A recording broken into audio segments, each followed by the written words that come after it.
खरं आहे, मिलिंद नॉर्वेकर हे खरं तर राजकारणातले चाणक्य असे समजले जातात आणि ते सगळी गणितं सगळ्या पक्षांमध्ये जुळवून आणतील अशी अपेक्षा पहिल्यापासून होती. त्या पद्धतीनंच त्यांनी आपली जी काही मतं आहेत ती या ठिकाणी मतं घेऊन सर्वाधिक आघाडी घेतलेली आहे. एकूण 17 मतं आतापर्यंत त्यांना मिळालेली आहेत. त्यामुळे विजयाकडे त्यांची आगेकूच होते. खरं तर आपण बघितलं तर या मतमोजणीमध्ये प्रथम पसंतीची मतांचा जो कोटा असतो तो 23 आहे. जर प्रथम पसंतीची मतं पूर्णपणे नाही मिळाली तर दुसरी पसंतीची मतं मोजली जातात आणि त्यामध्ये जर 23 मतं मिळाली तर तो विजयी होतो. तर आत्ताही सुरुवात झाली आहे. नॉर्वेकरांना 17 मतं मिळाली आहेत. त्यामुळे त्यांनी आघाडी यामध्ये घेतल्याचा स्पष्ट होत आहे.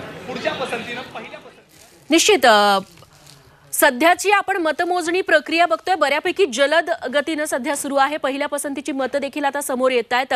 कधीपर्यंत साधारण निकाल समोर येऊ शकतो, स्पष्ट होऊ शकतो? खरं तर जर वाद वाढले नाहीत किंवा आपण म्हणूया हरकत घेतली गेली नाही तर ही मतमोजणी लवकरही होऊ शकते. 9-10 वाजेपर्यंत पण आटोपली जाऊ शकते. पण मात्र शेवटची जी काही चुरस निर्माण होते त्या चुरशीमध्ये जर हरणाऱ्या उमेदवाराने हरकत घेतली किंवा पूर्ण मतमोजणीची पुनर्मतमोजणीची मागणी केली तर मात्र ही प्रक्रिया लांबली जाऊ शकते. त्यामुळे आत्ता जी आहे ती अजून तरी निर्वेदपणे ही मतमोजणी या ठिकाणी सुरू आहे. यामध्ये 17 मतं ही नॉर्वेकरांनी मिळवलेली आहे तर 14 मतं ही महायुतीच्या उमेदवारांनी मिळालेली आहे. त्यामुळे मतमोजणीची प्रक्रिया ही आता सुरू आहे.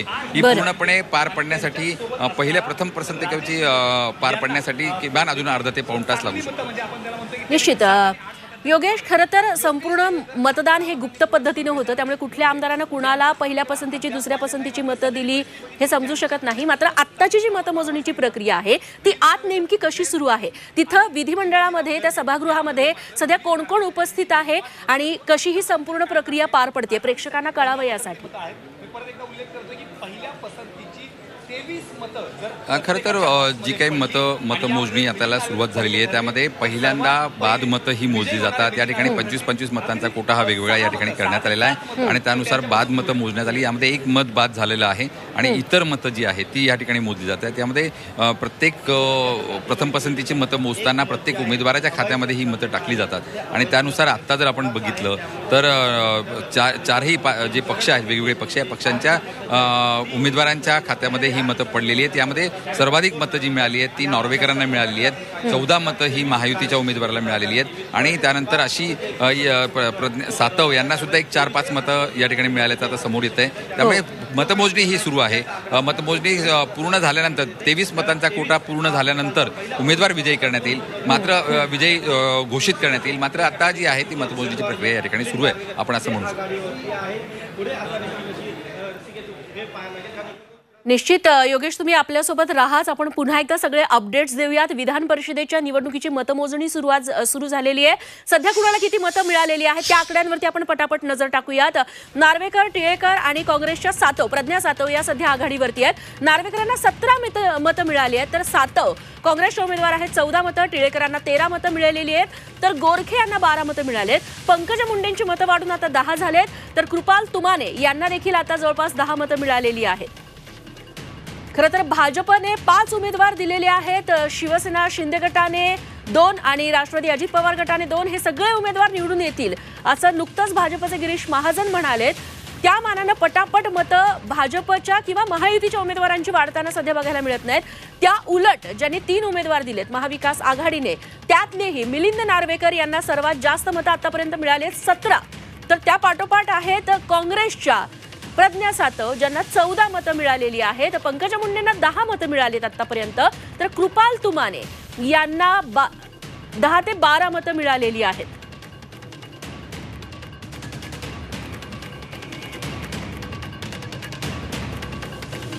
योगेश, ही संपूर्ण मतमोजणी बघताना महायुतीचे 9 उमेदवार आहेत. महाविकास आघाडीने 3 उमेदवार दिलेत. मात्र पहिला जो निकाल जो काही हाती येईल तो महाविकास आघाडीच्याच बाजूने असेल असं दिसतंय सध्या चित्र.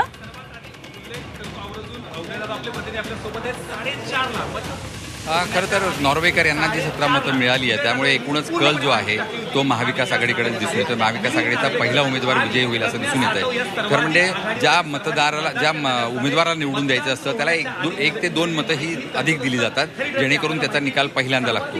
आत्ता जर आपण परिस्थिती बघितली तर नॉर्वेकर हे सध्या पुढे आहेत, मात्र 23 मतांचा कोटा पूर्ण केल्यानंतर त्यांना अधिक मतं मिळतात प्रथम पसंतीची, त्यानुसार विजयी होण्याचा क्रम हा यामध्ये होईल. आता जर आपण बघितलं तर पंकजा मुंडे, प्रज्ञा सातव, नॉर्वेकर या सर्वांचीच मतमोजणी ही सुरू आहे. मात्र कुणाच्या कोट्यात सर्वाधिक मतं जातात त्यानुसार याचे निकाल येतील आणि त्यानुसार हे होईल. मात्र सध्या तरी आपल्याला महाविकास आघाडीचं पारडं जड असल्याचं दिसून येईल. निश्चित मुळात योगेश याच्यावरून प्रश्न असाच उपस्थित होतो की महाविकास आघाडीने जो एक्स्ट्राचा उमेदवार दिला, किंबहुना शरद पवारांनी जो शेकापच्या उमेदवाराला जयंत पाटलांना पाठिंबा दिला, त्याच्यामुळे हे संपूर्ण निवडणूक चुरशीची झाली. शरद पवारांना कुठेतरी विश्वास होता की कुठेतरी क्रॉस वोटिंग होईल, खास करून अजित पवारांना फटका बसेल अशी देखील चर्चा सुरू आहे. आणि हा गेम कुठेतरी महाविकास आघाडीच्या बाजूनं आलेला जिंकलेला बघायला मिळू शकतो. चर्चा काय सुरू आहे? खरं तर पवार जी काही चर्चा एकूण आहे, विधान परिषदेच्या निवडणुकीमध्ये फटका हा पवार गटातल्याच एका व्यक्तीला बसू शकतो, एका उमेदवाराला बसू शकतो, अशी चर्चा या ठिकाणी आहे.